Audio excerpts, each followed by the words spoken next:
All right, let's get right into it. We're going to walk through one single incredibly tense day in American politics.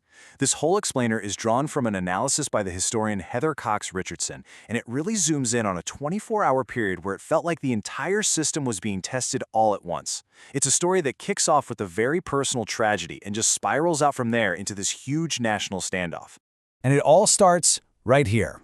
One tragic event that became the flashpoint for everything that followed: the death of a suburban mom in Minneapolis. You know, this quote from columnist Philip Bump just hits you, right? It gets to the very core of why this story resonated so deeply with so many people. It wasn't some abstract headline.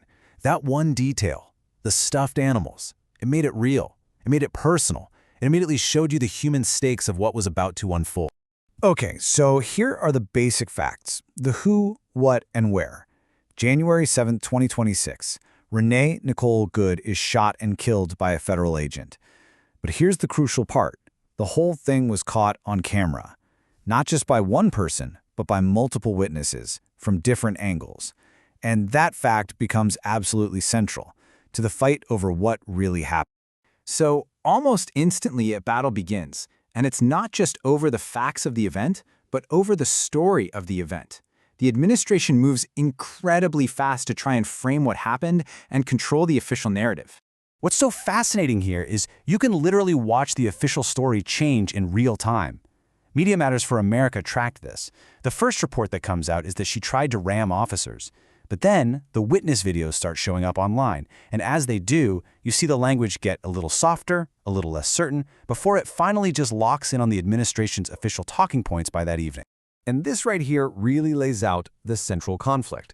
On one side, you have the vice president making this incredibly definitive statement. Nobody debates it. But on the other side, you have a slow-motion, frame-by-frame analysis from the New York Times that seems to show the complete opposite, that her car was actually turning away from the officer. It's just a stunning contradiction. So this is where the narrative really gets escalated by the administration. Suddenly, this isn't about one tragic incident anymore. The White House starts framing it as just one battle in a much bigger war, part of a sinister left-wing movement. It was a deliberate effort to change the story, to turn Renee Good from a potential victim into a soldier in some kind of conspiracy. Then you have the investigation itself, the Minnesota BCA. These are the state's top investigators. They come out and say they're basically being shut out.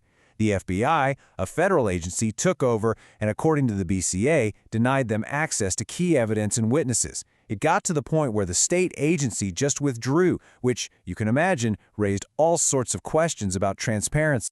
And this tweet from law professor Steve Vladek, it just perfectly captured the sarcasm and skepticism from a lot of legal experts. His point is pretty clear, right? This isn't what you do when you're trying to find the truth. This is what you do when you're trying to control the outcome. Okay, so let's zoom out for a second, because what happened in Minneapolis wasn't happening in a bubble. On that exact same day, the administration was making these really broad, really sweeping claims about the nature of presidential power itself. Just let that one sink in. This is a direct quote from the president that day.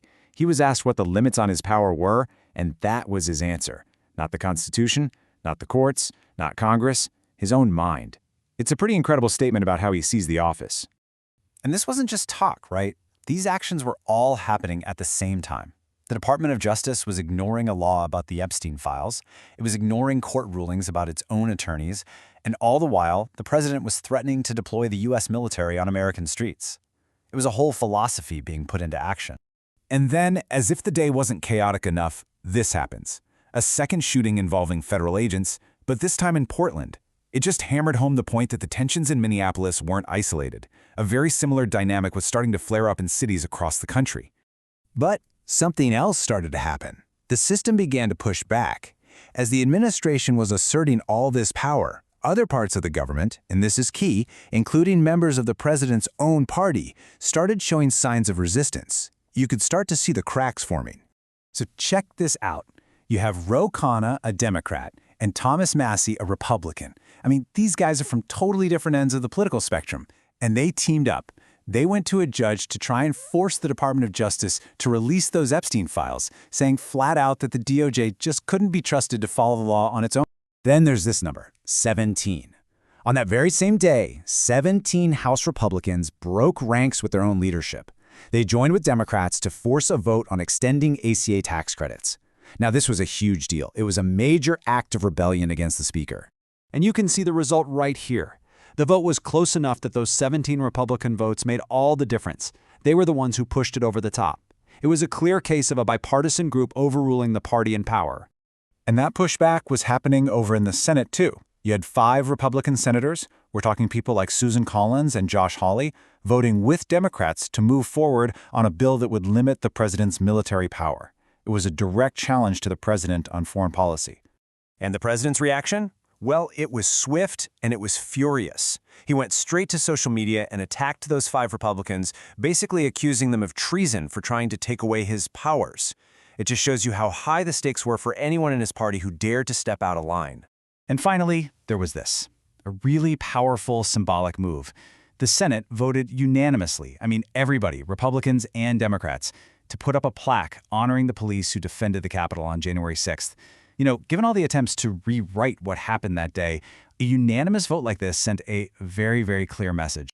So, when this one wild, chaotic day finally drew to a close, nothing was really solved at all. Instead, the entire country was just left in this really tense, really uneasy standoff. Think about it. The protests were still going on. People were holding vigils for Renee Good all over the country. The mayor of Portland was demanding that federal agents leave his city. Everything was just left hanging, completely unresolved. And that really leaves us with the big question, doesn't it? What this analysis shows is a system in open conflict with itself.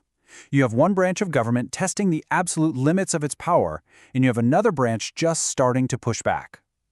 This one day was like a stress test for the entire American system, and it forces you to ask, what happens when the pressure doesn't stop? What happens next?